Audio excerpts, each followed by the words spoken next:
Okay, the outer brain is the cerebral cortex, which is gray matter on the outside, and the cerebral hemispheres and lobes. So the first lobe is the frontal lobe. Yep, which includes the precentral gyrus.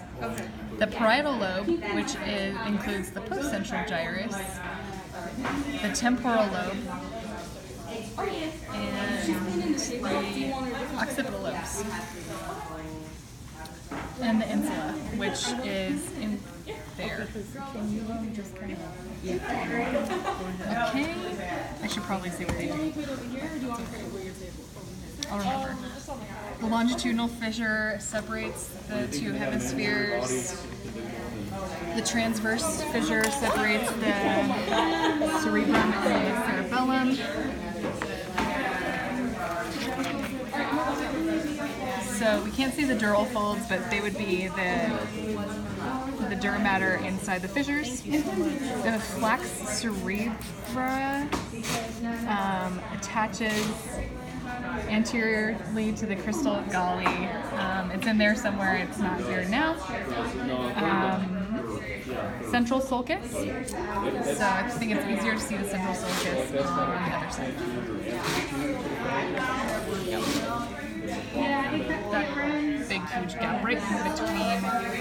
And so the precentral gyrus contains primary motor cortex, responsible for voluntary movement of skeletal muscles. The postcentral contains primary sensory, responsible for conscious perception of touch, pressure, pain, temperature, vibration. The cerebellum coordinates movement. So the cerebellum coordinates movement and balance. The corpora quadramina is way in there. That's a hard one, and it helps to lift up that fold stuff, which I can't remember what it's called. Anyways, there's the superior and inferior colliculi, those little bulbs. Okay. And those are responsible for, the superior one is visual reflex, inferior is auditory reflex. So if you hear a loud sound or a flash or something, that's the corpus quadramina. The pineal gland of the endocrine system secretes the hormone melatonin. That little guy way in there. There he is. Okay. Then the optic, we'll flip it over.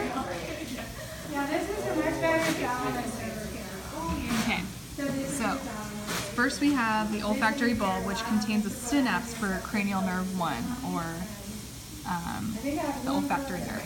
So there it is. And then we have the olfactory tract, which contains axons that connect the olfactory bulbs with the cerebral hemispheres. The optic chiasma, fibers from the medial half of each retina cross over to the opposite side of the brain. Lateral fibers remain on the same side. The optic nerve, cranial nerve 2, carries visual information from the retina of the eye to the optic chiasma. Optic tracts are axons continuing from the optic chiasma posteriorly to the thalamus.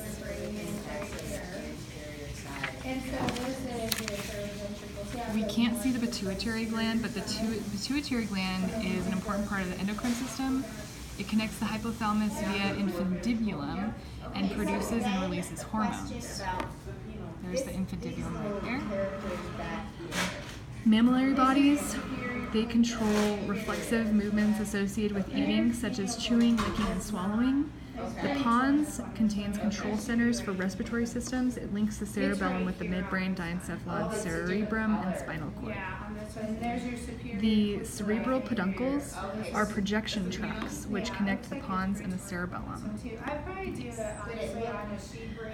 The medulla oblongata contains reflex centers for the cardiovascular, respiratory, and digestive systems.